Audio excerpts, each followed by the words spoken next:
Coming up on the Branding Deep Dive podcast. In all of his years, his decades of mentoring startup founders, the most important quality in a successful founder is to be relentlessly resourceful. So that means get what you want with what you've got. So you really want a great team and great talent. You don't have money. Well, you just got to be resourceful and relentless and try. And sometimes people are going to say no. Sometimes people will say yes. This is Ahmed Shima, and welcome to the Branding Deep Dive podcast. If you're new here, this is a podcast where we have in-depth discussions about what brands are doing well to drive customer loyalty and how you can take those principles and apply them to your own brand. Today, we're talking to Chris Blauvelt. Chris is the CEO of LaunchGood, which is a crowdfunding company based out of Detroit, Michigan. For those that don't know, crowdfunding is a way for people to fund their ideas through the power of an online crowd, also known as backers. Being an entrepreneur, Chris saw the power of crowdfunding to help entrepreneurs like himself, so he created LaunchGood, a global Muslim platform built to leverage the power of crowdfunding to support great ideas. In this episode, we dive deep into how LaunchGood broke into an already saturated space of crowdfunding, why a company might pivot from their original vision, how to attract talented people on a shoestring budget, and much, much more. If you're a founder or have ever thought of founding a startup, pause this right now and go grab a notebook. You're going to want to take notes. Now, here's Chris Blauvelt.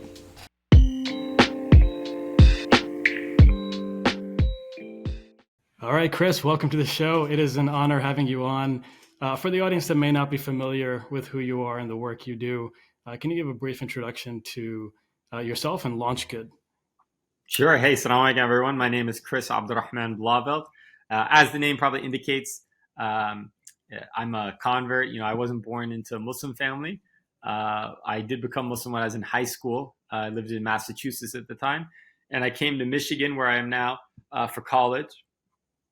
I studied engineering here, mechanical engineering. A lot of people do that to get into like Ford and General Motors, etc. But I don't really care that much about cars. I probably should have known that before I came to Michigan. And so I started, exploring different careers throughout my 20s. Some advice I got. So I did work as an engineer at Intel for a short time in California. I worked as a teacher. I worked as educational nonprofit co-founder. I worked as a film producer. It's really crazy jobs, but eventually I landed on starting my own tech company, LaunchGood. And so that's why you're probably listening to this today. If you know me, why you know me is I'm the founder and CEO of LaunchGood.com, which is a crowdfunding platform for the global Muslim community. So you can think of it like a Muslim GoFundMe or a Muslim Just Giving.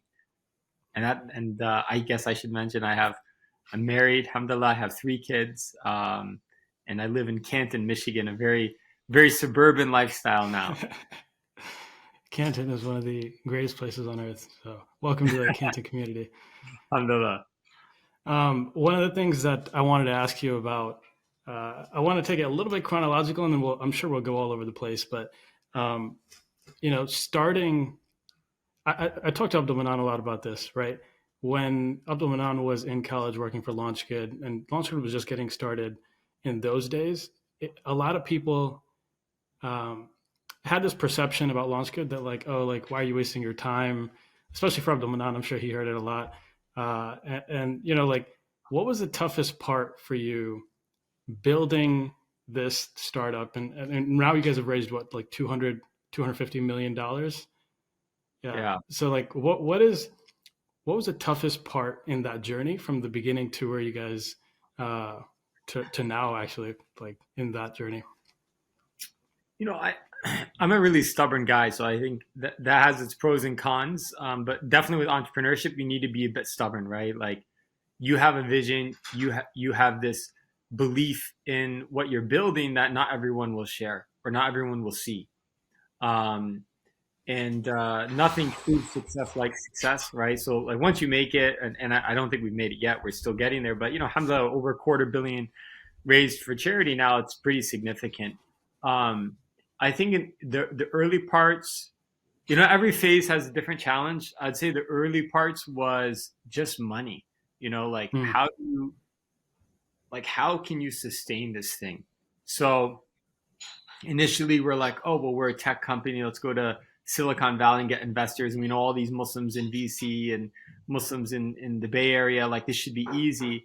And we went out there, and this was 2014, I want to say, maybe 2013. Can't remember, to be honest. I think it's 2014. Went out to the Bay Area, and like zero investors. Like, we couldn't get anybody. We got a lot of meetings, but like no one was really taking us seriously at all. And part of the reason is, like, name a successful Muslim tech company. Now we can, in 2021, we can name a few, like Musmatch, but at that time, like, there were none. So, and not just Muslim, Christian, Jewish, like any kind of, faith or religious group is really hard to have a model of success. And then the following year we went back, and we actually had awesome growth metrics, and we were bootstrapping it all. And I just thought, like, wow, now we've really proven ourselves. And we face the same hesitation. And a lot of people, still were like, well, honestly, I felt a lot of people were perplexed, because they're like, yeah, actually you do seem like a good investment, but you're still like a religious company, right? And so it was really confounding for a lot of people. And then we almost got this investment from somebody else, but we were looking at the numbers, and our revenue, it wasn't great. It was like, I think $30,000 our first year, then $90,000, then like $180,000. So, $180,000 might sound like a lot of money, especially if people are listening to this and like kind of solo entrepreneurs. Like, yeah, it's definitely a lot of money. But not when you have a tech company, when you have developers and you have a team. Like, I wasn't paying myself yet, right? So it was, it wasn't a lot of resources. However, it's like basically doubling every year, right? And so we could see, like, okay, this is not easy, but if we can just hang on for another year, maybe we'll get, get up to like 500,000, or in a couple of years, 1,000,000. And that's exactly what happened, right? And then all of a sudden we can start paying ourselves salaries. We can start paying, better salaries for people that join the company.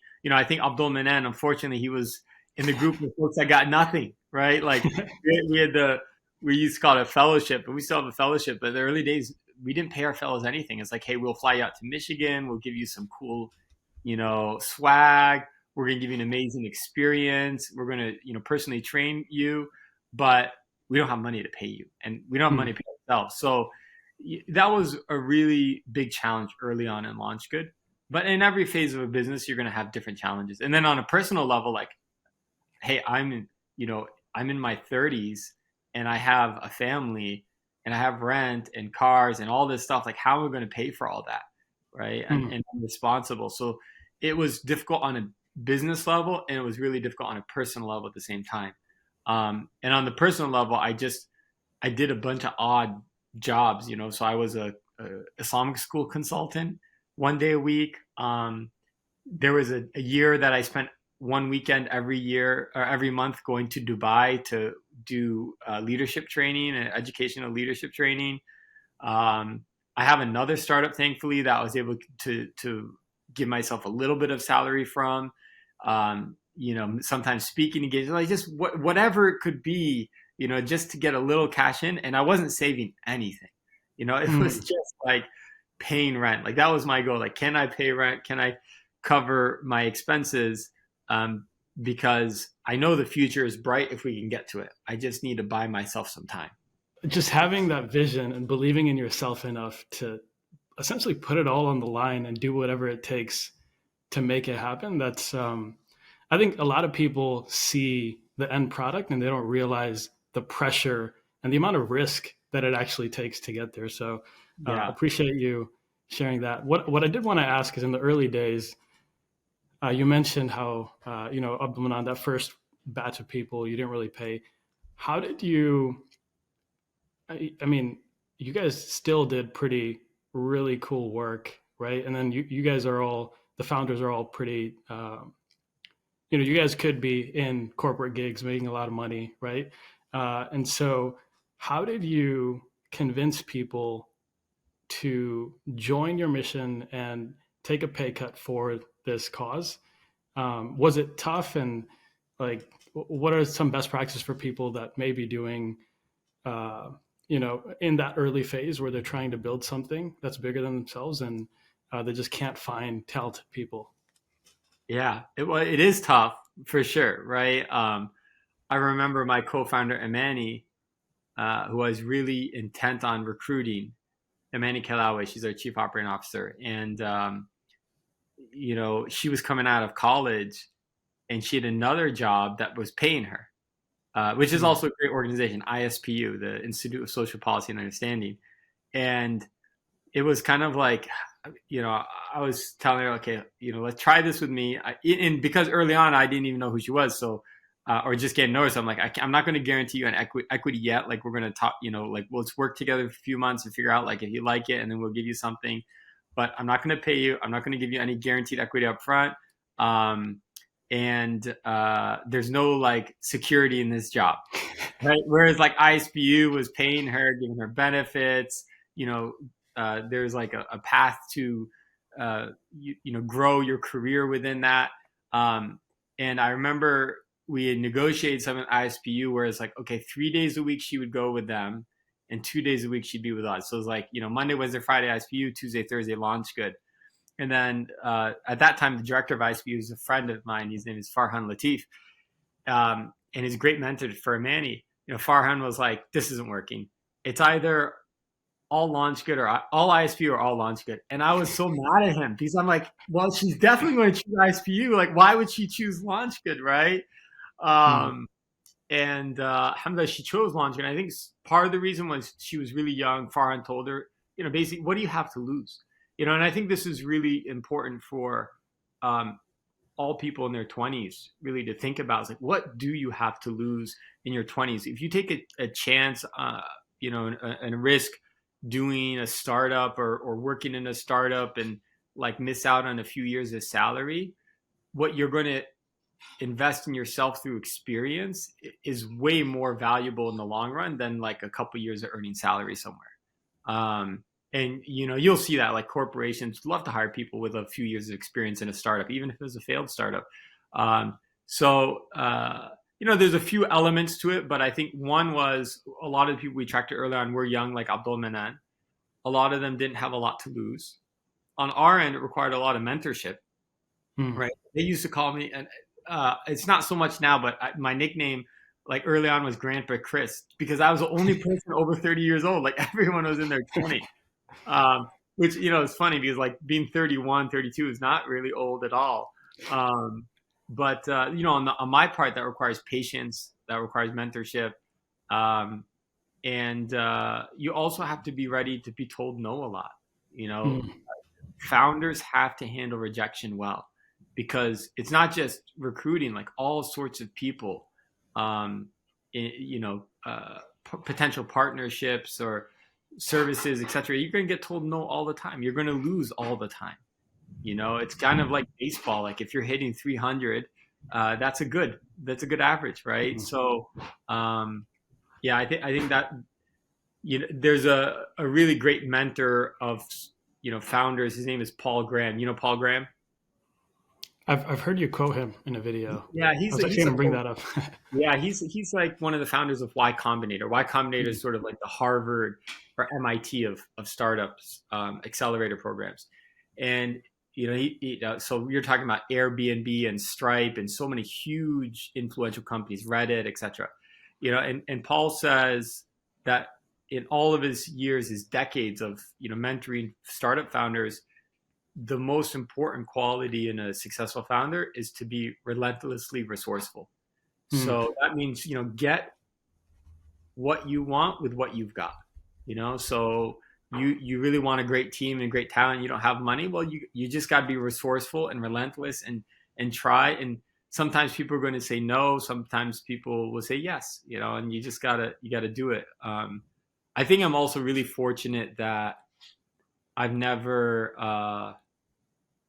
gotten a job with a huge salary, right? Like I was definitely on that path coming out of Michigan as a top graduate of their engineering program and then working at Intel. But I quit really early on and did teaching, and I did a bunch of, then I basically went into entrepreneurship from there. And, I was just interviewing someone for a role within LaunchGood, and currently the guy he makes around like $400,000 a year.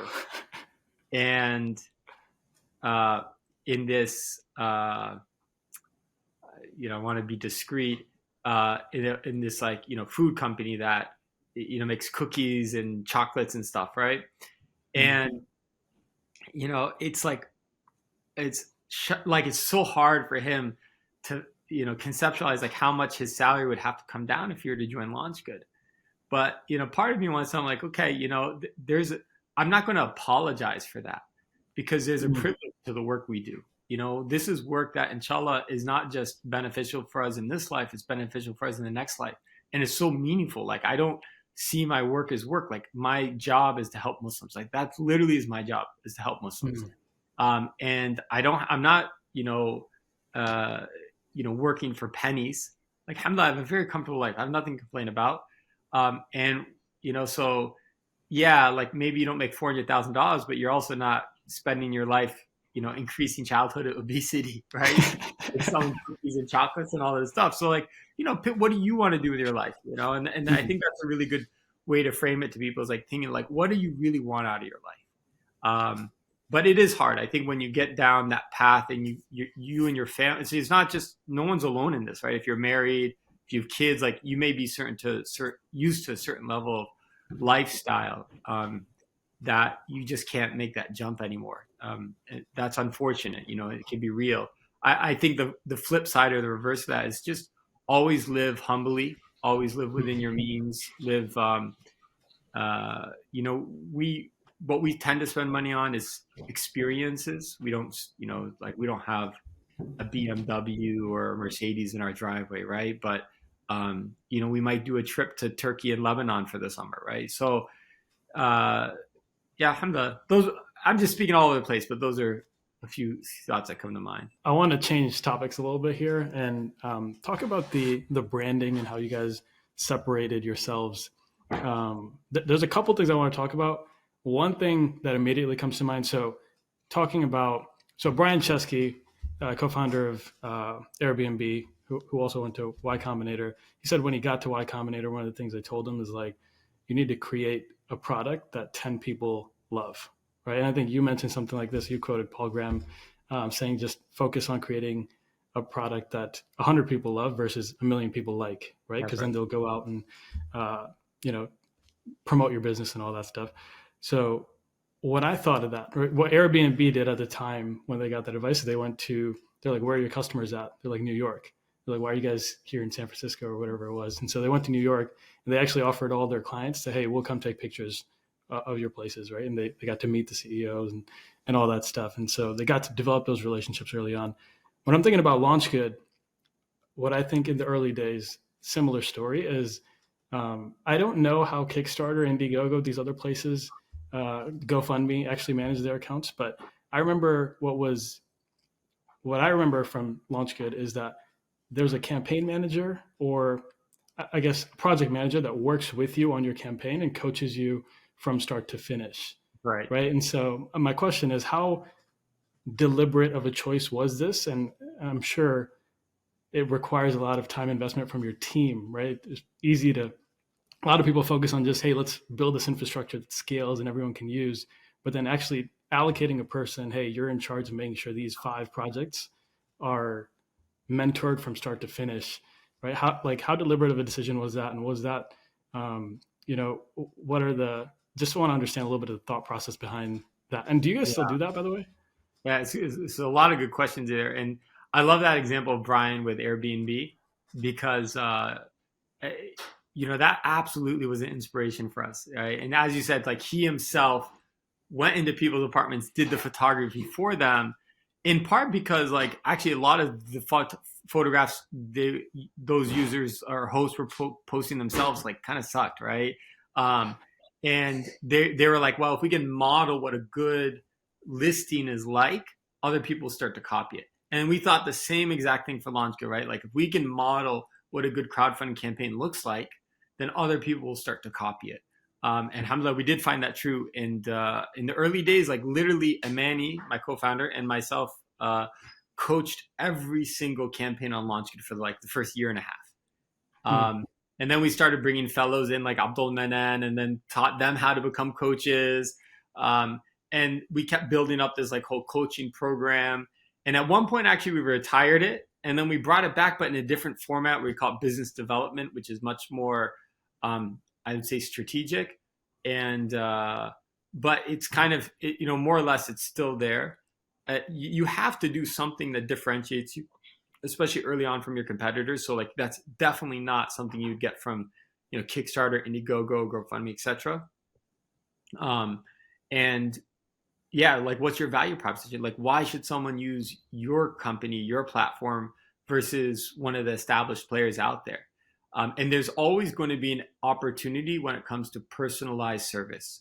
It's not scalable, at least early on, but that's okay, right? Because one of those other kind of aphorisms of Paul Graham is do things that don't scale early on. Do things that don't scale. And it doesn't last forever. Like Brian doesn't still take photographs of people's apartments, right?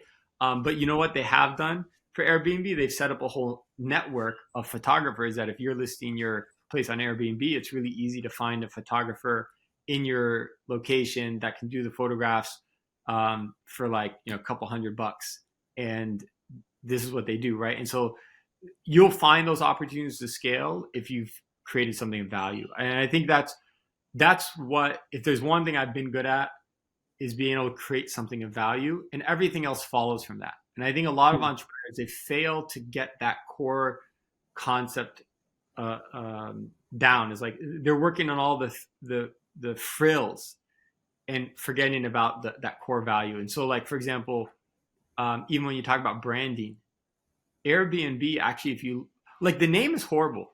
To be honest, like if you think about it, like what the heck is Airbnb? Like like most people don't know what a bed and breakfast is. They don't know it's spelled BNB, and it's not even a bed and breakfast. Air refers to the air mattresses, like etc. Right? Like it's a silly name, but it doesn't matter. It's like Google's a silly name. Craigslist is a silly name.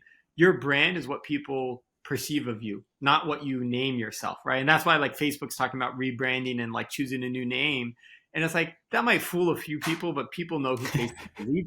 You could put a lipstick on a pig, but it's still a pig, right? So your brand is what people perceive of you. It's not what your name is. It's not how your logo looks. It's not the colors, like and I've seen some beautiful websites been built. I've seen like really clever names, taglines, all that stuff. But if you're not providing value to people, like it's never going to survive and thrive. For the entrepreneurs out there, like how do you make sure that you're focused on value rather than these fancy taglines? Because I think when people are looking to get into it, they see the nice taglines. They see they're on launch because they're like built in this life for the next. They're like, oh man, I could come up with something like that, right? And so they have these, little design pieces, and they have these little taglines, and they do all the little things, but they don't actually do the work, because I think most people don't realize what the work is, right? If you're in the corporate world, you're doing one little thing, that's your one task. And a lot of times you're just told what to do, right? Unless you're like an executive or something like that. Yeah. So how do you actually, I guess the better question might be, how did you develop that mentality? Where is that coming from? Is that just something you've always had since, you've always been in service, right? So is that just from the service that you were doing, or is there something that drives that? I'm sure personality plays a role. Like it's interesting. We talked in the preview to this interview about what your audience is like. You mentioned a lot of people who are kind of like branding themselves and stuff, right? I've actually never been much into that. I've always actually been quite worried about it, the self-branding piece.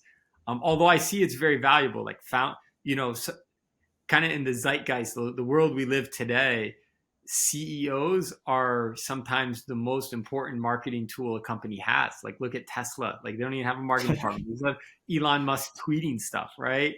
So I get it. Like I understand conceptually it can be personal brand can be very valuable.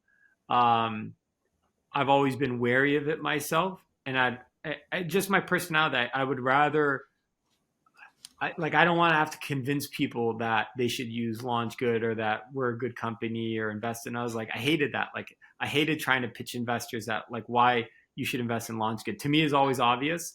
And it's like if I can't, you know, if I have to like beg you to understand, like I don't want to do that. That's not what I'm about. So I'm just going to go out and prove it to you. Hmm. That's always been my personality.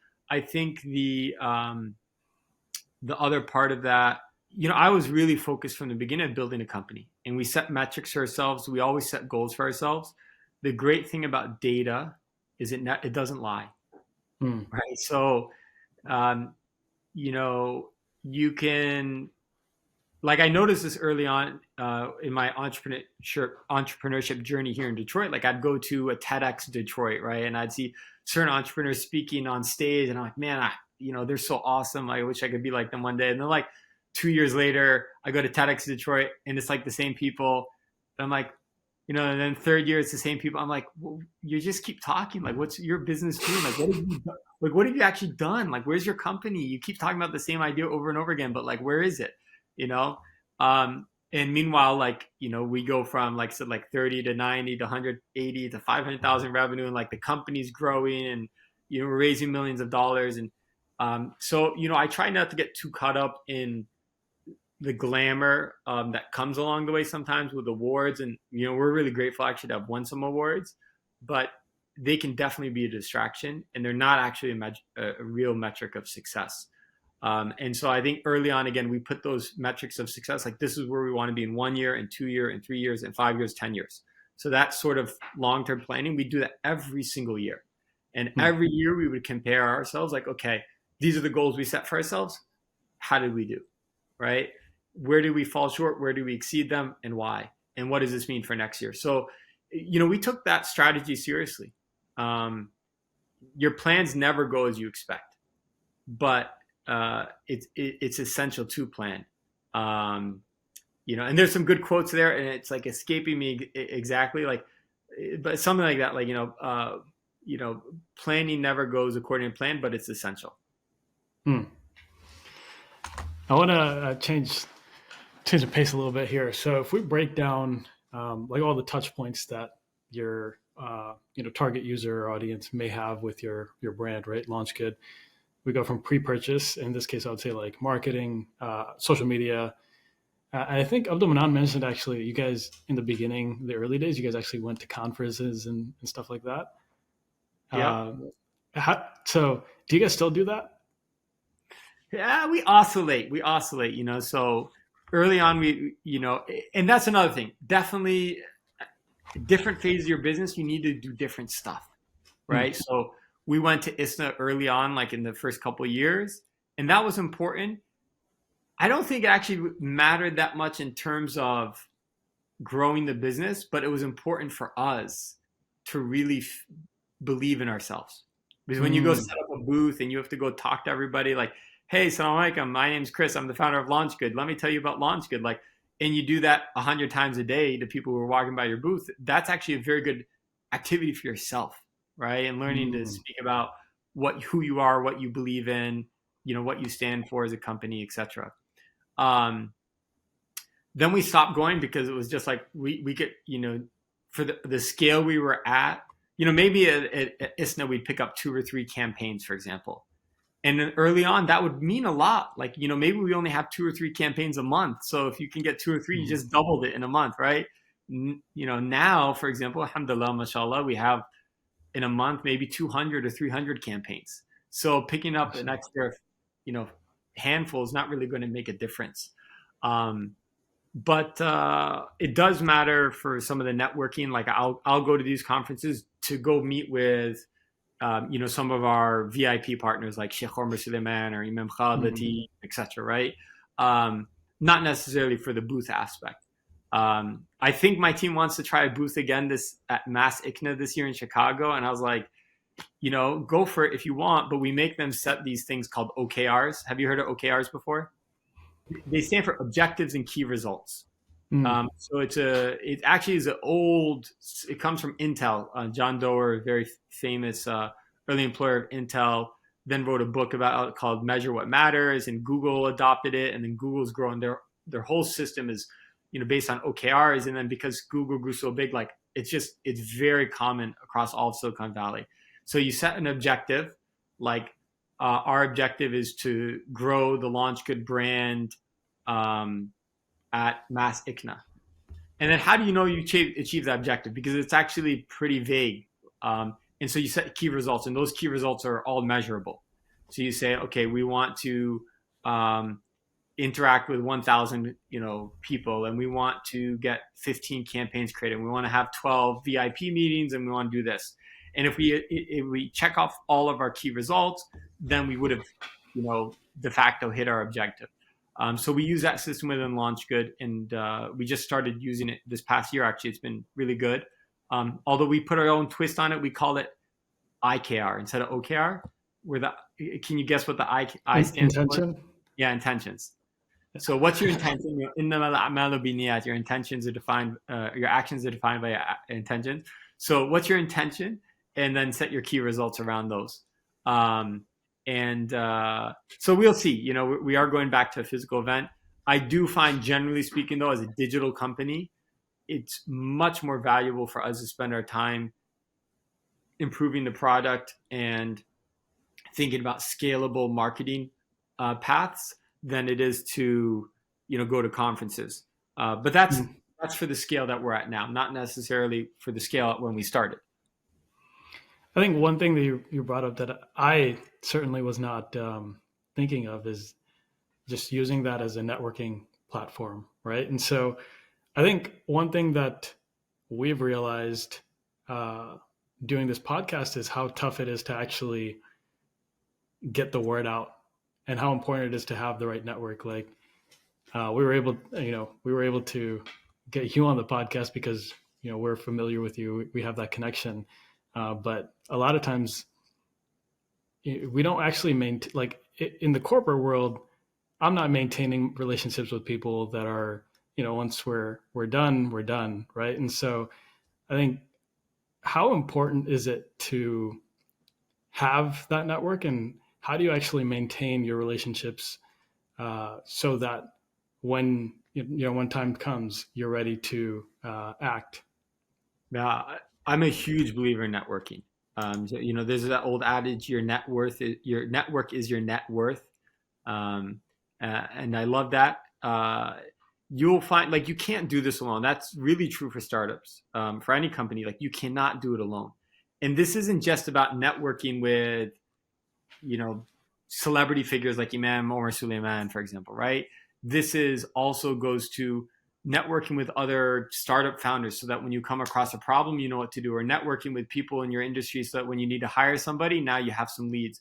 It includes networking, like within Detroit, and I don't know if Abdul Manan told you about it, but we work in this co-working space, the Green Garage, and the founder of the Green Garage, Tom Brennan, is the mentor or was an early mentor for Amani, and another kind of early partner in the Green Garage, his name is Bob Wines, is one of my mentors, who I still go to today, 8 years later, right? And without Tom and without Bob, who aren't Muslim, LaunchGood probably wouldn't exist today, right? Because there's just been some huge problems we've come across in LaunchGood, and they're the ones that helped us solve them. So your network is really, really valuable. It's not just because of driving business. It actually, building a business has tons of its own challenges, and so you need a network to be able to tap into to really overcome those challenges. And by the way, your network is like a muscle, right? So the more you work it, the stronger it gets, the more you can do with it. If you start to neglect it, then the muscle withers and you're not as strong anymore. So like, what's the best way to kind of maintain your network is you have to stay in touch with people. You have to, and it's hard because we have a lot going on all the time. And that's where events do come in handy, where it's like, okay, at least once a year, I'm going to go, see these folks. I don't love Facebook, actually. Like, I kind of never go to Facebook unless I'm posting something, because people follow me. And so if I post something, they donate, which is very generous of them. But as a social media platform, I don't use it. But but every morning I get an email from Facebook of like whose friends are having a birthday today. You get that email? I'm not on Facebook like you, and I Oh, turn I'm my on emails there. off. Okay, no, I get an email every morning from Facebook saying, "Oh, these are the people whose birthday it is today," and I'll just send them like a quick WhatsApp message, like, "Hey, happy birthday," um, Hmm. and just simple things like that can make a really big difference. Looking at my own just kind of careers, like I know I should be keeping in touch with these people that have provided value to me and mentored me and taught me, but it's like they're busy. I'm sure I'm busy, and it's just like it's tough. So, Well, um, this is also where I'd say quality over quantity. There's a hmm, lot of people I'm not in touch with anymore that maybe were really good friends with me in college, right? Or played some role when I was an engineer or a teacher in film. For film's a really good one, um, and I still have that loose connection. But is it going to really help me much anymore? And can I really help them much anymore? Probably not, right? So hmm, your network is also always evolving. So there are people like now, we had an issue. I was facing a business issue the other day, and I was fortunate that I was able to call Tarek Farid. He's the founder of Edible Arrangements because he's one of my mentors, right? And I've gone to him a lot for the last couple of years, and that's a pretty like amazing mentor to be able to have and tap into. Um, and so you have to evolve your network as well to align with what are your needs, and what are you working on and building at the time. hmm. Yeah, that's a really good way to look at it. You guys recently shifted to a model where the service fees are no longer included in the actual, um, checkout, and people can choose to pay what they want to pay. I think the like charity water is something that comes to mind when they have like a whole separate admin org, and their money goes directly to the organizations. What I guess what I'm really curious about is like, did you guys see an impact to the bottom line in a negative way or a positive way, or has it been the same? And then what's the feedback been from the people that are you know actually making the purchases? Yeah, Or it's it was something I dreamt up 5 years ago. I was like, man, it'd be amazing if we switched this model, right? And at that time, it was like very scary for my co-founders because they were mm, thinking like, well, what if no one leaves us a tip, right? And then GoFundMe went to that model, and Just Giving, and a bunch of like mainstream platforms, and they've done just fine. So they kind of proved it out for us. So then we built it, and then there's a whole nother kind of a slew of problems that we went through where Stripe offboard, like our payment processor offboarded us. So we built it for Stripe, then Stripe kicked us off. We built it mm, for WePay, then WePay kicked us off. We built it for another company, Blue Snap kicked us off. So like every time we like got this new payment system ready, our payment provider would like offboard us, and we had to like kind of ignore it and just survive. So finally, alhamdulillah, we have a very stable partnership now with our payment processor. And we built it and we released it right before Ramadan. And for the most part, it's about the same. I think before we used to take 5% of every donation. Now it's a tip. They can leave as little as much as they want. The average is a little less than 5%, like around 4.5%. That might sound like not a lot for people listening, but that's actually 10% less overall um, revenue from those fees. But I'm so glad and I have no regrets on that. One thing we notice is that younger people tend to leave bigger tips, like over 5% on average. It's a lot of our uncles and aunties, and I think this, like they're just like they're very price sensitive, right? Even like the right. 2%, if they can avoid a 1.5% processing for your credit card, they'll like write a check out, right? Like and stuff. And us young people are like, can I just Apple Pay? Like like I don't want to, Yeah. like I don't even remember how to write a check anymore, right? So, Mhm. um, uh, I think the future is going to be fine for us. And also, it's just changed the conversation so much. I do believe it's really important for good work to be sustainable, and this is how we are able to make our work sustainable and invest in it and make it so much better. Um, I don't want to have to make that argument every time. Some people get it, some people don't. It goes back to that earlier thing. Like, I just rather just do my work. I don't want to have to convince people. So the nice thing about tips is now I don't have to convince people like, oh, you should use LaunchGood. It's okay. There's a 5% fee, and here are the reasons why. I can simply, it's free. You can use LaunchGood. We ask the donors as they come in if they want to leave as a tip. Great. If not, no problem. And to each their own. So let's just focus on the work. Let's focus on getting your funding going, and getting your project to life, and forget about the fees. Coming off that sustainability piece is that for Muslims, we generally give 1 month of the year, right? And I mean, I think you had a tweet about this a little while back too, about like how you guys for you guys is Ramadan, right? Where things just go crazy. And so, you guys have Rasul Week, you guys have the Hijjah Challenge, the Friday Givers. How are you guys thinking about making charity and making giving something that happens year round? And, what are just some of the thought processes, and how are you guys coming up with these different campaigns to keep your donors engaged? Because I think for me, at least, I would love to give more, but it's like, you need someone there. And I think LaunchGood does a great job of reminding you, hey, this is coming up. This is an opportunity to give again. So yeah, just how are you thinking through that? Yeah, it's a great point. Yeah, you want to kind of even out the curve, right? So I think most companies like, us or charities, this is how their like curve looks like. It's like Ramadan and the rest of the year. And actually, even if you talk to the biggest charities today, like Islamic Relief and stuff, 20 years ago, all they did was Ramadan fundraising. Like they hardly focused on anything outside of Ramadan, maybe Qurbani when came to, Dhul Hijjah, but that was it. And now realize, no, there's opportunities throughout the year, and you should, try to create those opportunities, try to have consistent fundraising. There's a good spiritual element to it, where the Prophet ﷺ said that the best deeds are those done consistently, even if they're few. But it has to be authentic. You can't just like invent things out of, thin air. So like the full weeks, of course, is tied to the Prophet ﷺ.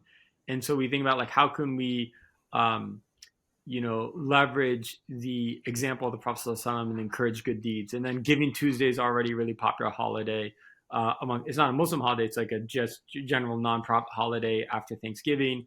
End of year fundraising. So there's kind of all these ebbs and flows. I think what's interesting for us and what we're excited to get into is to create niches, like fundraising niches throughout the year. So we have a very important like Global Earth Summit coming up at the beginning of November. And we're partnering with Greenpeace for an initiative called Ummah for Earth. And inshallah, we're going to be encouraging some green campaigns, right? And then there are different, times a year, like in February, we have Black History Month. So the whole month we're encouraging, supporting campaigns within the African-American community in America. In the summertime, Malaysia actually has this Day of Independence. So we have something called Jom LaunchGood, and we had this whole thing around crowdfunding campaigns in Malaysia. And like, you're not going to hear about it in America because it doesn't pertain to you. But, that exists throughout the world. There's so many different, kind of heritage months or days, special days, national holidays that we can tie fundraising to. And so, it's kind of like, it's not Ramadan, but it's little pieces of fundraising here and there all the time. And then I think the other thing that's even more important is just really being ready for the moment when the moment arrives. So we call these, like, internally we call them flash campaigns. They're, something, usually unfortunately something horrible happens and the community is grieving and they're looking for a way to express their condolences, to show solidarity. And frankly, a lot of them at this point even expect, a crowdfunding campaign. So I remember, like, after the Christchurch shooting in New Zealand a few years ago, immediately some, like, major imams started messaging me like, is there a launch campaign out for this? Like, we can share with people, because, what else can we do? We can make our prayers, of course, for them, but, there's something very consoling in being able to send a donation to somebody or to a community that's grieving, to really show them like you put your money where your mouth is, like you really care for them. And so we're always looking for that, where are we needed, and being able to really give our most to those communities in that moment of need. And so as an example, like anytime there's something that happens in the community, like say someone passes away and, God forbid, of course, like we wish none of this happened, but it's the reality. It's just the nature of life. So let's say a father dies in a car crash and he's the sole provider of a family and he leaves behind a wife and young children. That community may come to us and say, we need help fundraising for this family. We take that very seriously, so, we're going to send an email blast out to our users in that region. We're going to try to connect to influencers and see, pro bono, would they be willing to support this? We'll reach out to some of our top donors in a community. We say, hey, this, really urgent campaign came in and we thought you might be interested in support it. And, because of those type of efforts, alhamdulillah, we're able to drive a lot of donations to very valuable and important campaigns. Like an example of that is Brother Omari Gray. He recently, about a year and a half ago, he almost, this amazing brother in Virginia. Did you get to see, about him, or did you see that video? No, I haven't seen it. You haven't heard about this at all? No. Really? So this is... Yeah, I got to check it out after. This is the biggest LaunchGood campaign for an individual in our history. So it was during Black History Month last year, right after the George Floyd murder. And he's an amazing brother. He's a convert. He's deeply beloved in the Virginia community. He decided to kind of leave the corporate rat race and start an halal organic farm in the rural area of Virginia. And he was doing an early morning milk delivery run. And these... Oh, yeah, I remember this story. You know this, right? And he got in an accident. He head-on collision with a semi-truck. And, he was on life support. The doctor said, he's not going to make it. He had some enormous, I think 11 children. I mean, a huge family. I had 9 or 11 children, a huge family. And so the community created a LaunchGood. It ended up raising over $1 million, mashallah. And, and then it's also a miracle because they took him off life support and he lived the whole night without any life support. SubhanAllah, he survived. And I don't know if you've had the experience of, taking someone off life support. We had to do it with my father-in-law, Allah yarhamu. Within a second, the body stopped functioning, the heart stopped, like within a second, it was immediate. And to think that someone would live the whole night off life support is just a miracle, subhanAllah. And so they put him back on life support. They said he never walk again, subhanAllah. Now he's able to stand and he's taking steps like he's walking again. So we made this whole documentary. It's really incredible. And I encourage people to watch. It's only like 7 minutes, but that's the example of like what I feel our job is in the community, and so that I think, there's all those nice holidays and opportunities to create fundraising, but ultimately I think the most important thing for LaunchGood is to be there for the community in whatever moment of needs there are. I think you mentioned just a bunch of stuff there that we could dive into. I mean, how you actually are able to find at the global scale, you have this giant startup that you are now operating in Malaysia, US, was it 150 countries? Yeah. Right. And so you're also creating these movements in these niche environments. And I think there's a lot to dive in there. I know we don't have too much time. I want to be mindful of your time. One thing I did want to make sure I ask, because this is one of the main things that me and Abdullah discussed, I think you'd be very disappointed I didn't ask, was when LaunchGood was started, he was telling me that the vision was more of like a Kickstarter where, yes, you did have your charity, but it was more for funding creative ideas. Now, going to the website now, there is still that creative section. I see it, but it's like primarily charity 1%, work, right? Yeah. Yeah. So is that a shift that happened by your doing, or is that just what ended up happening and you guys just ran with it? And I think there's a lot of lessons here in how you guys approach this for people that are actually trying to serve their audience as well. So if you Yeah. could walk us through So that a little bit. it's and every startup has to go through it. You know, they might call it pivot or something else, but you have to adjust your vision and your business model according to what actually people want. You know, so if we're going to go to Airbnb, like what was their initial vision? Was people could get air mattresses and host people in their apartments when there are conferences and events in their city, right? Mhm. Which is totally different than Airbnb's model today, right? Like I'm not like, oh, I want to go to ISNA in Houston, go on Airbnb and find an air mattress in like someone's guest bedroom. Like I'm not. That's not how you use it. You're like, let me go to Airbnb and rent an apartment for the weekend, right? So um, you definitely have to adjust. I think early on we really were invested in that vision of a creative platform, more like Kickstarter, because I came from the film industry.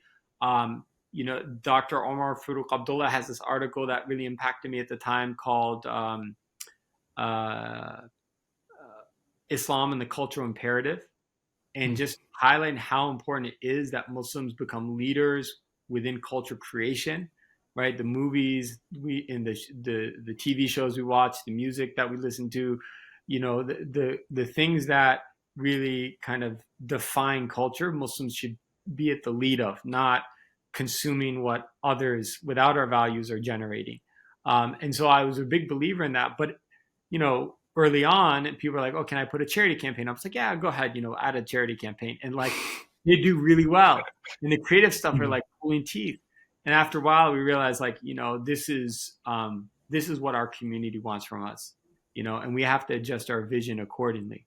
Now, because we've been able to build ourselves up, we're able to still achieve that creative vision. So it's just maybe not as much as we planned to initially. But as an example, we worked with an amazing friend and entrepreneur, Mohammed Faris, a productive Muslim. He created something called the Baraka Journal earlier this year. It's actually right over there. It's incredible. And he had a campaign. He was hoping to raise, I think, $30,000 this February, and he raised over $100,000 through LaunchGood. Mhm. And we got him a marketing package. We sent a newsletter out for him, and like we were able to generate ourselves about $50,000 from our donors. Alhamdulillah, I think because we went with what the community wants from us, we're still able to achieve Mhm. that initial vision. But any company is going to have to go through this. That you might have your initial vision, and it builds and it builds and builds. I like to give the example of Facebook. Like early on, I think Mark Zuckerberg had an interview with like MSNBC or somebody, and they're asking about what is Facebook and what's your vision for Facebook, and he's like, my vision is that every college campus in America is on Facebook.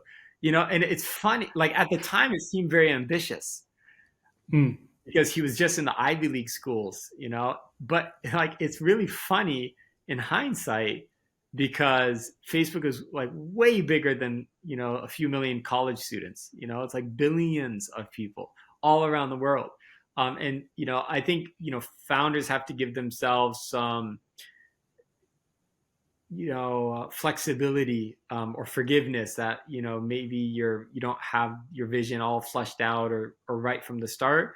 You can build your vision, and the more success you have, the more confidence it gives you Mhm. in building that vision. I remember early on when I went to the Silicon Valley, Muslims. I met with he's a really great one. His name is Osama Badir, and he's an investor in Indiegogo and PayPal, and he's created his own startups, very successful, mashallah. And he's nice enough to meet with me, and like right away he starts off, he's like, "So is this $1 billion idea?"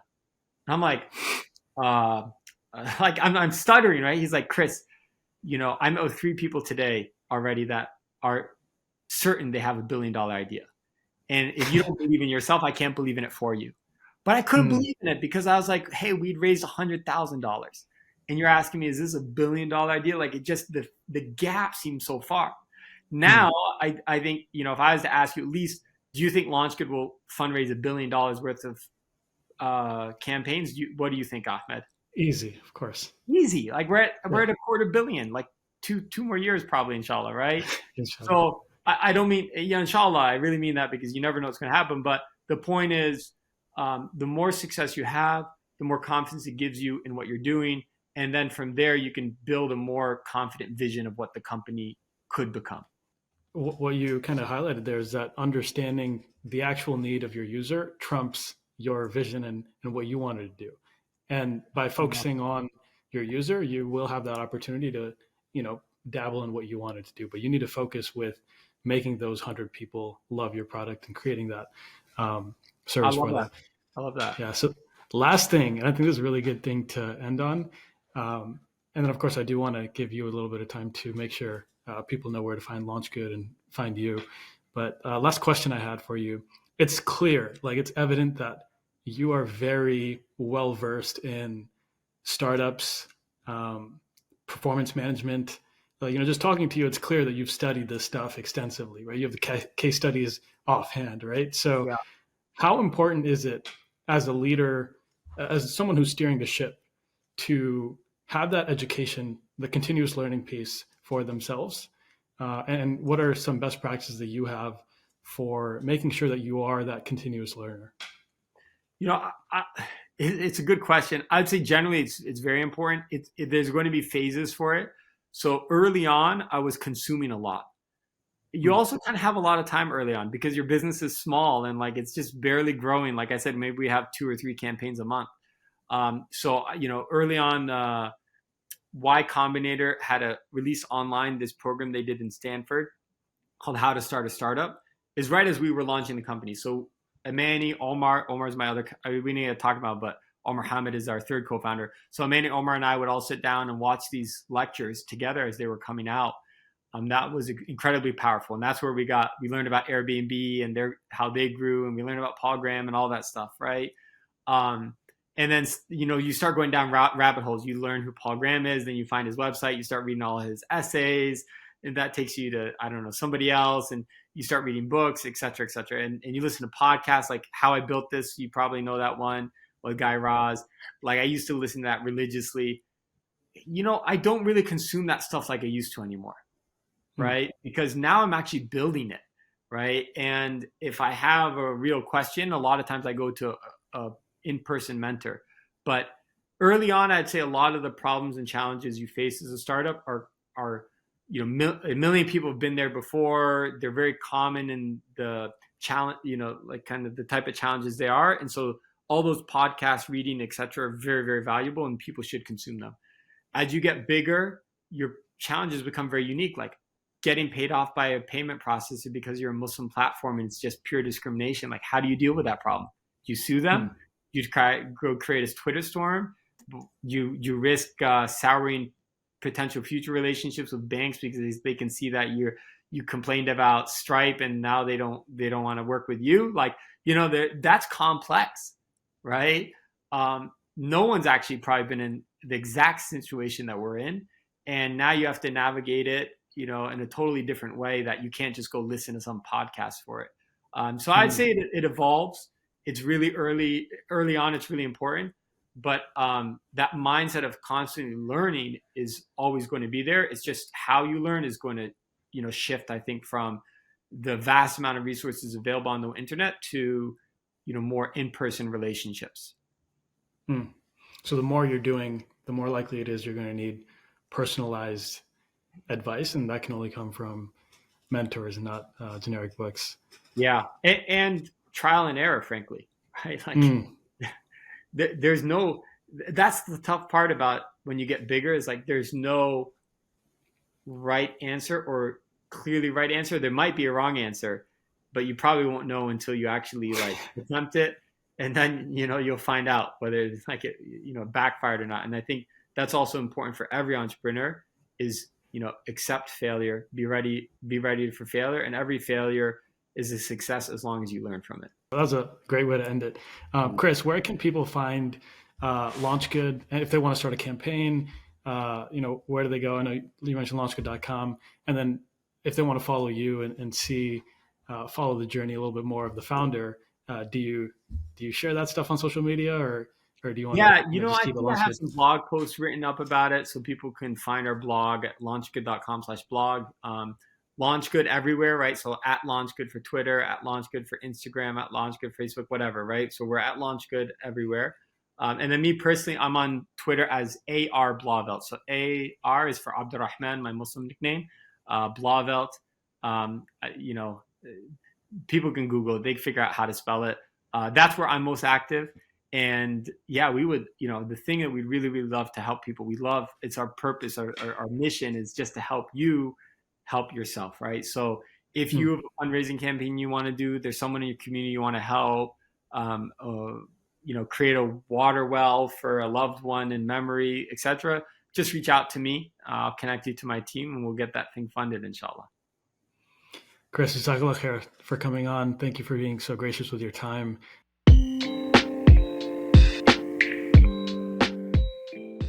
One of the really cool features on the LaunchGood website is they have a real-time overall tracker. So as I'm recording this, LaunchGood has had over 940.6 thousand donors, 35.9 thousand campaigns, and $271.3 million funded across 150 countries. I personally find this super inspiring because there's no shortage of people that are creating businesses so that they can cash out and make a lot of money.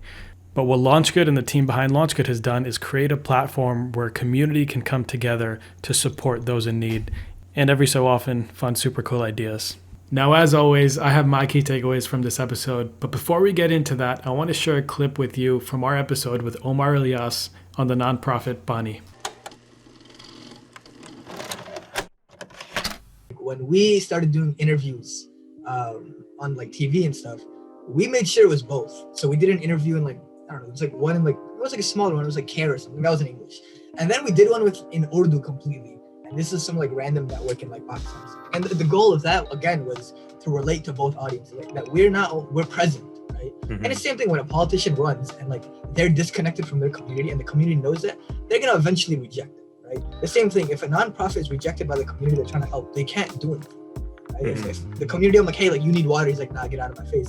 I can't force water. Like I can't take a hose and like to drink my water. It's not gonna work. He's gonna be like, bro, like I don't want you here and I can't do anything. I'm like miles apart.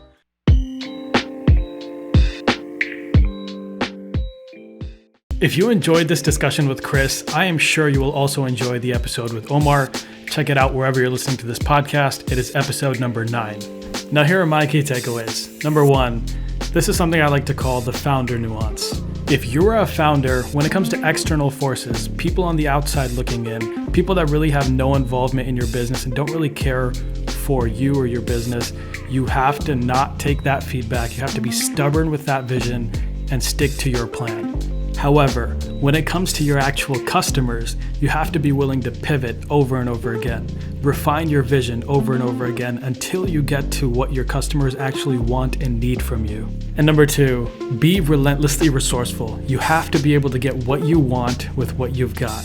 And that is all for this episode. If you enjoyed this discussion, please consider leaving a review and sharing with a friend. Thank you so much for listening. We'll see you next week.